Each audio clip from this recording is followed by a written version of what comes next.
नमस्कार। SS group world news के Hindi service में आपका स्वागत है।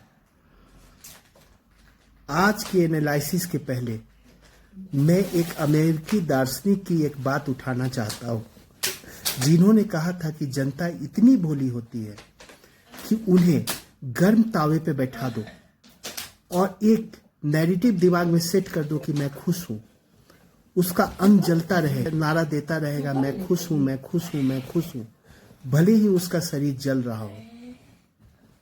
यही नैरेटिव का खेल आज हर ओर चल रहा है।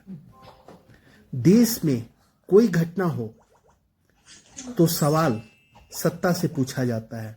कुछ हद तक ये सही भी है, लेकिन जब यूक्रेन और रसिया लड़ते हैं, सवाल पूछा जाता है सरकार से कि सरकार क्यों नहीं कर रही है, अपना स्टैंड क्लियर क्यों नहीं कर रही है। यहां तक कि ईरान और अमेरिका की लड़ाई होती है, फिर भी सरकार से स्टैंड क्लियर करने को कहा जाता है। बाद में इस बातों पर आता हूं, लेकिन सवाल यह है, नीट का पेपर जैसे लीक हुआ, क्या वह भारत के इतिहास में पहली बार लीक हुआ था? क्या पिछली सरकार में कभी भी पेपर लीक नहीं हुआ? या आज कि देश में घटने वाली हर घटना पर ऐसा तूफान मचाया जा रहा है जैसे वह देश में पहली बार घटा हो। भारत पाकिस्तान को हराकर वर्ल्ड कप जीता 2020। सवाल ये पूछा गया कि सर आखिर भारत ने पाकिस्तान के साथ मैच खेला ही क्यों? पूछने वालों से एक सवाल किसी ने नहीं पूछा कि आपके राज्य में कोई भी ऐसी घटना बता दो जब भारत पाकिस्तान में इसीलिए मैच रद्द किया गया हो कि सीमा पर गोलाबारी हो रही है। क्योंकि दिमाग में ये नैरेटिव सेट कर दिया गया है कि सवाल हमेशा उससे पूछो जो सत्ता में हो, लेकिन ये नैरेटिव नहीं है। क्या पिछली सरकार में घटने वाली हर घटना के लिए सरकार से सवाल पूछा जाता था?